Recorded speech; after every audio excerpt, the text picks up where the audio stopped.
Nothing normal with the Fringe Church. If they got the balls, come and see. Come and see what Fringe Church is really like. Fringe Church. I love Fringe Church. Awesome. It's a family atmosphere. How long have you been coming here? Over 3 years, I think. Yeah, brilliant. Yep. And I'll leave you alone, eh? Before you throw something at me. Yeah. Yep. It gave me responsibility when I didn't have much. Took me to the Fringe, and at first I was like, oh, a church, here we go. But it's not just a church, it's not like an ordinary church. They accept you for who you are.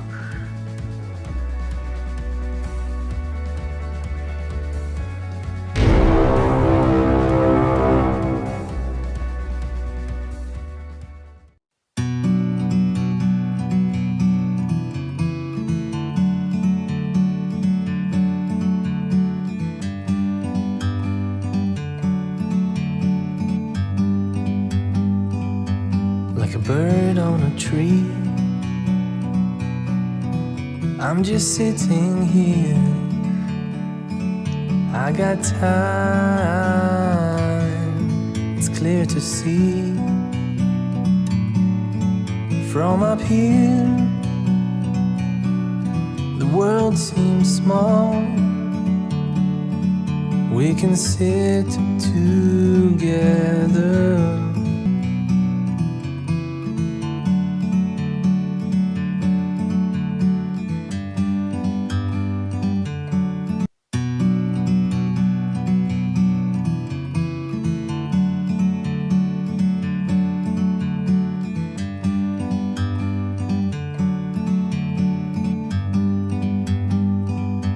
Like a bird on a tree, I'm just sitting here. I got time, it's clear to see.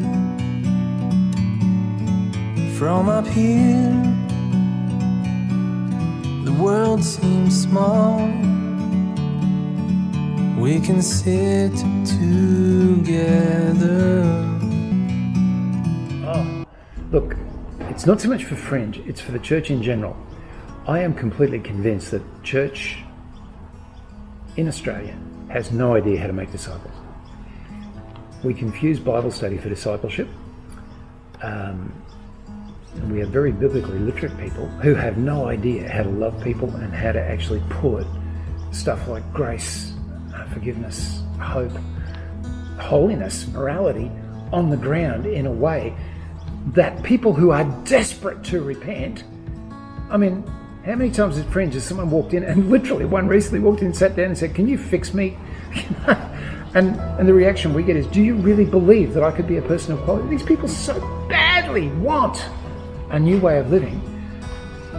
There are so few Christians who know just how to sit there and make that happen. The stakes are unbelievable for us and others who are prepared to unlearn our religion to find the kingdom of God. I hope that makes sense. The Fringe Church has the chance and the ability to make real impact into the way our government actually needs to spend its money. With the mental ill health in Australia spiralling out of control, with 20% of Australians that will suffer with poor mental ill health. Mental ill health is no joke. The mental ill health cost to Australia is $500 million every single day. With 65,300 people will attempt to take their own lives. These are shocking statistics, and the death rate is forecast to increase at 13.7% over the next 5 years.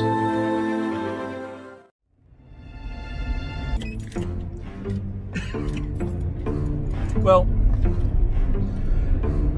it's another day at the Fringe Church, and we're off. At the moment, I'm heading down to one of the psych wards to see one of the guys who's being held over at the moment. And I guess what I wanted to briefly talk about, if I could, so mental health is a real problem Queensland in Australia, and it seems to only be getting worse. There's an absolute fortune which is spent on mental health issues, and particularly we don't really deal with mental health issues until it's very visible. You know, there was a famous author once wrote a book called The Invisible Man, and a lot of today's society seems like that. The invisible man was only noticed by the chaos which happened around him and never by the man himself.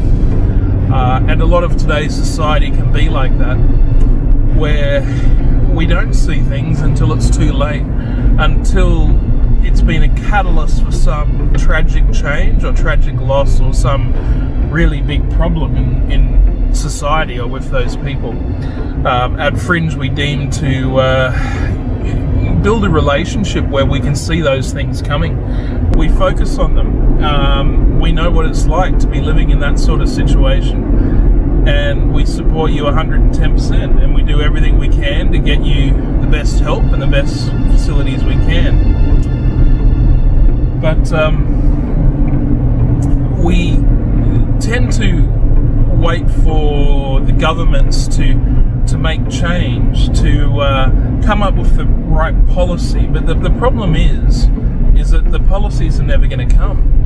But while these people are invisible, while the problems are invisible, when they only see the crisis, when they only see the damage which is done and not the person themselves, how will things ever change? And governments do the best they can, but the system is really, in many ways, it's kind of flawed, purely because they respond to popular opinion. They respond to the popular vote. So things like people on the fringes of society are never going to change unless the popular opinion, the popular view, the view of society has for people on the fringes change. And until that happens, there's no point looking at government for policy, looking at government for support or programs which are going to change these things. There was the theologian G.K. Chesterton, who wrote a wonderful paper called The Medical Mistake. And this explains it really well. And what it is he talks about, if you go into a hospital with a sore leg, there's no way in some sort of exotic, creative kind of way that they're going to sew on another leg. You're not going to come out with an extra leg. They might amputate your leg, but you're never going to come out with a third leg. Reason being is because we know what a healthy human looks like. Everyone can agree on what a healthy human looks like. But when it comes to social issues, we don't know. We do not have an agreed outcome on what is the best thing, on what a healthy society looks like. And until we do, there's no point, because all we're ever going to do is argue with each other, is argue with the person who was there before you and say their ideas were rubbish and mine is better. So like having the idea of the concept which we all agree on what a healthy human is, we need to be able to agree on what a healthy society is. And only then can we work together and strive for it once we're in agreement of that. And how does that change? Popular opinion. So the hardest thing we face on the Fringe Church and working with people on the fringes is that we need to change popular opinion. We need to change the opinion of the general public that these guys, these invisible men, these people who are suffering from substance abuse, who are coming out of jail, who are having problems with their mental ill health, are worthy of love, of compassion. And not only that, that when we embrace them in community, they become a functional, productive part of community. And the cost to society is then minimized. So, you want to get less taxes, we need to work as a community. We need to come together and we need to change the way we see. We need to start looking at the invisible people and say, how can we help you? How can we support you? As individuals, what can we do to help you reintegrate into society and become a functional and positive role in society? One of the wonderful things at Fringe is the guys who come through our programs, who spend time with us, always want to give back. You know, there comes a point in the time where it's like, I don't really belong at Fringe anymore. I'm no longer the drug addict, the criminal, the whatever it is. I'm no longer that. I'm just a general member of society, and that's an incredible day. But all at that time, the guys, I'm so appreciative for you guys and what you've done walking with us, that I want to give back. I want to give my time to this as well, and that's how we've grown, and that's how we've gone in very short amount of time to 25,000 odd members, because everyone stays. Everyone, as they come through and they're re-entering society, want to make the change for others and see the cause and want to change the society outlook, to look at the invisible man, to find him, to help them, and not just wait for the chaos which happens around them when everything goes to shit, when everything goes wrong. Alright, well, yeah, that's it. I'll leave you to it. I'm off to the hospital to see one of our guys. Bless you and keep you. Talk soon.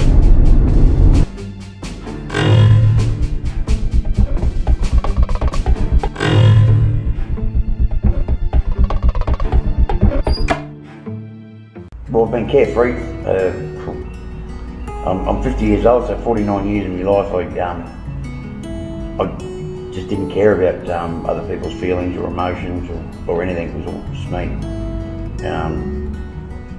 And yeah, since giving my heart to the Lord and sort of joining up with Fringe, I've got a purpose, and they would look at us like, what are they, bunch of misfits sort of up to, you know? Yep. But that's just how society's treated me all my life, so. Yeah, beautiful. But they're my family, and even though I've moved away from Queensland, they still support me, they still ring me, they still message me to see how I am, and keep up to date with me. And I walk alongside them because they've walked alongside me, and I want to help other people because they've helped me. So yeah, the Fringe Church is where you need to go if you feel like you don't belong anywhere else, because they'll accept you. The Fringe Church has helped me become part of a family, and it's helped me to become a better man. The Fringe Church cares about people who are going through some really, really hard times. And it doesn't matter who you are, what your past is, where you've been. All that matters to the Fringe Church is where you're going for God, and that's where the difference is.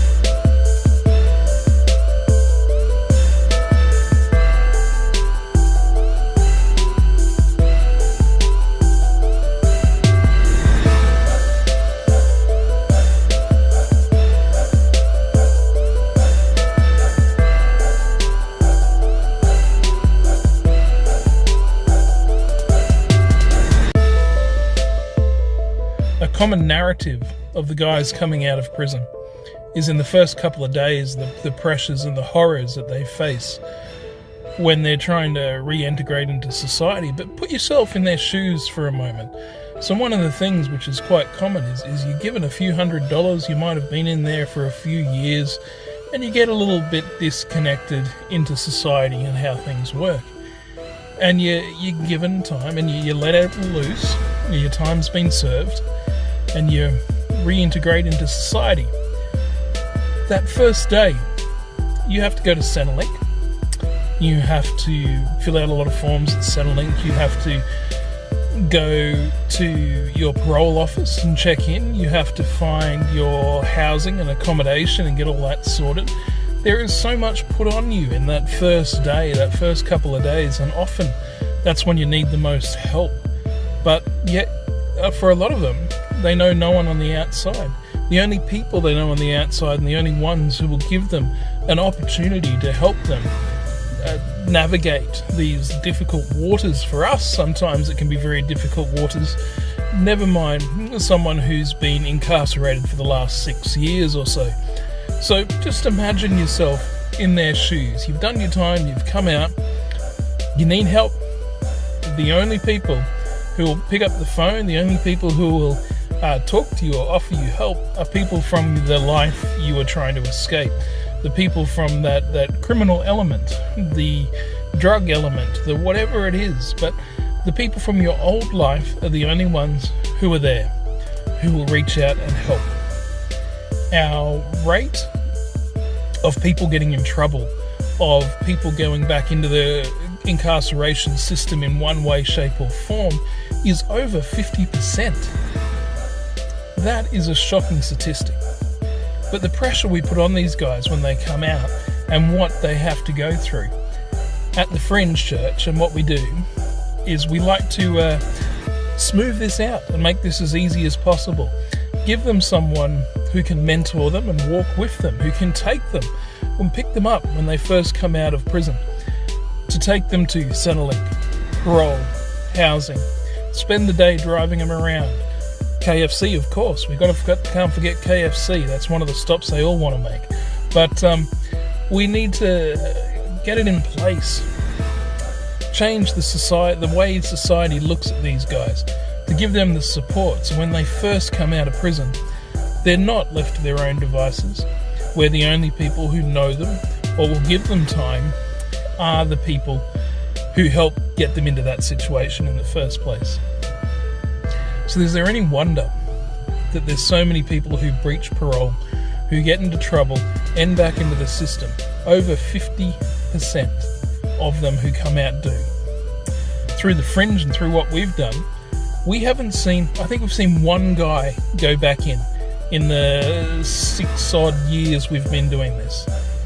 So it just shows what a little simple thing like tying them into a community, giving them someone to talk to who is of reputable standing in the community, let's say, will make it such a difference. When they've got people to honestly talk to, people who believe in them, and people who are willing to help them navigate those difficult waters when you're first released. It's a very simple thing to do. It's not difficult. And we offer training through friends of ours who were psychologists, who've done up all these training packages, who can help us know what questions to ask, what not to ask, how to keep safe, how to avoid difficult situations while we pick up those guys and drive them around. We've never had any incidents, but we are prepared for them. And the difference it makes to society when these guys come out and can reintegrate comfortably and know that they've got support, that they've got people around them who care and will help them navigate, will walk with them, and the outcome is so much better on all of Australia and all of us in the community when we can get good integration back into society. Something to think about. What would you do? A couple of $100, didn't know anyone, didn't know how to navigate the system, and you're thrown out and expected to get all that done in 24 hours. Pretty daunting task. We hear the occasional horror story of someone getting thrown out after dark, so their paperwork's been processed, and they can't stay in prison because that would be illegal incarceration. So the prison system gets stuck and has to put them out. So imagine being your first night out of prison and you don't even have anywhere to go, and you end up having to sleep on the streets. This is a system where we've got a lot of problems. There's a lot of holes and a lot of gaps. And at the Fringe Church, we're trying our best to fill them wherever we can. By doing simple things like building community, picking up the guys when they come out, and taking them to where they need to be, and introducing them to a few people who can help support them along the way. Just to be there for conversation. And it's making the world a difference in those guys, and in turn to Australia and to the community at large.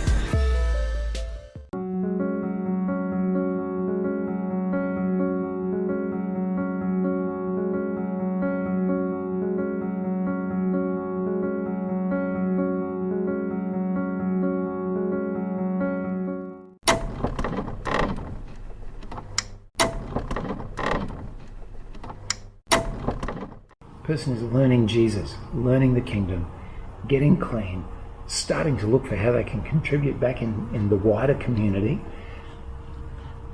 And that's the deal, that's the thing, that's why we're there, you know?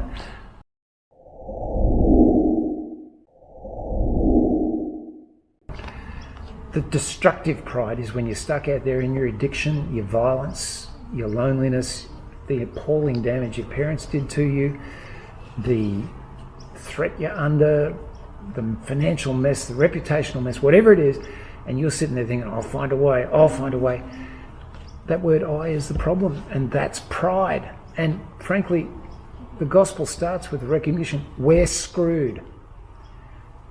It's completely screwed. And that's the freedom, is to sit down. I mean, at Fringe we have a thing sometimes, a bit of a test we put on new people. You know, the question is, do you know you're a dickhead? And the wrong answer is, what? You can't ask me that. You know, the correct answer is, oh yeah, you know. And it's when we can do that and start to actually form a brotherhood and a sisterhood and love on one another, stuff changes. I mean, the Bible bangs on about love all the time. Why? Because love covers a multitude of screw-ups. Another term for hallelujah. That I got that. shut up. we hear some interesting religious phraseology at Fringe, and yes, we won't go there on video. No. What are you looking forward to in the future with the church? I'm looking forward to having my own fringe cell one day, and to keep promoting the need for people that need help, the need for this church, the church that shouldn't have to exist. The Fringe Church is where you need to go if you feel like you don't belong anywhere else, because they'll accept you. Okay, love you all. Bye. Come check us out. We're a lot different to other churches.